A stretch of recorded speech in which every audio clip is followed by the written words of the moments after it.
oxygen ಬೇಕು ಹೌದಾ oxygen ಬೇಕು ಅದೇ ರೀತಿ ದೀಪ ಉರಿಲಿಕ್ಕೆ ಏನ್ ಬೇಕಪ್ಪ ಅಂತಂದ್ರೆ ಆಕ್ಸಿಜನ್ ಕಂಪಲ್ಸರಿ ಬೇಕೇ ಬೇಕು ಗಾಳಿ ಕಂಪಲ್ಸರಿ ಬೇಕು ಈಗ ದೀಪ ಉರಿಲಾಗತ್ತು ಜೋರ ಗಾಳಿ ಬಿಟ್ರೆ ಏನಾಗ್ತದೆ ಈಗ ಮತ್ ಗಾಳಿ ಬಿಟ್ರೆ ಆಗ್ತಂತಂದ್ರೆ ಗಾಳಿ ಬಿಡೋದ್ ಬೇಡ ಈಗ ಮುಚ್ಚಬೇಕು ಗಾಳಿ ಬೇಕಾಗಿಲ್ಲ ನಮ್ಗೆ ಯಾಕಂದ್ರೆ ದೀಪ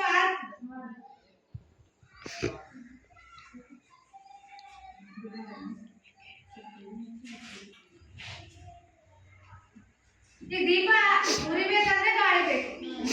ದೀಪ ಗಾಳಿ ಜೋರಾಗಿ ಬಿಟ್ರೆ ದೀಪ ಹೋಗ್ತದಂತಂದ್ರೆ ದೀಪ ಹೋಗ್ಬಾರ್ದಂತ ನಾವು ಮುಚ್ಚಿವತ್ತು ಈಗ ಏನಾಗ್ಲಿಕ್ಕತ್ತದ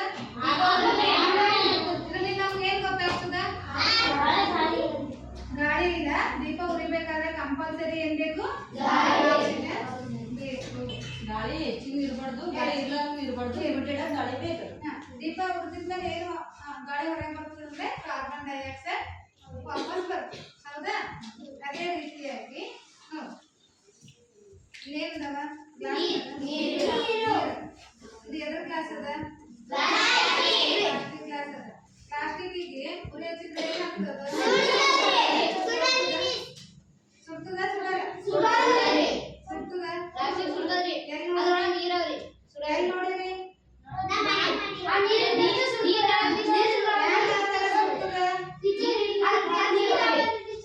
ನೀರಿದ್ರೆ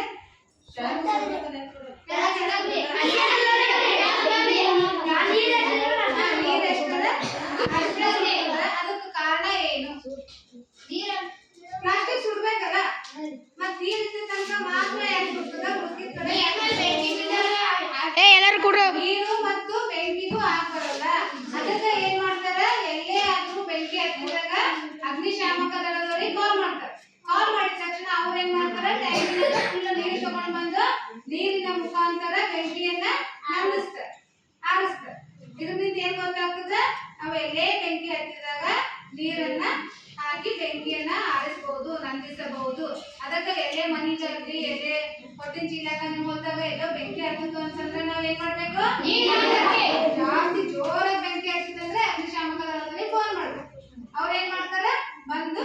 ಆರಿಸ್ತಾರೆ ಈಗೇನ್ ಗೊತ್ತಾಗ್ತದೆ ಪ್ಲಾಸ್ಟಿಕ್ ಇರ್ಲಿ ಏನೇ ಇರ್ಲಿ ನೀರಿನಲ್ಲಿ ಬೆಂಕಿ ನಮಗೇನ್ ಗೊತ್ತಾಗ್ತದೆ ಬೆಂಕಿಗೂ ನೀರಿಗೂ ಆಗೋಲ್ಲ ನೀರ್ ಹಾಕೋದ್ರೆ ಕಂಬಳಿಯನ್ನ ಕಾಟನ್ ಏನೇನ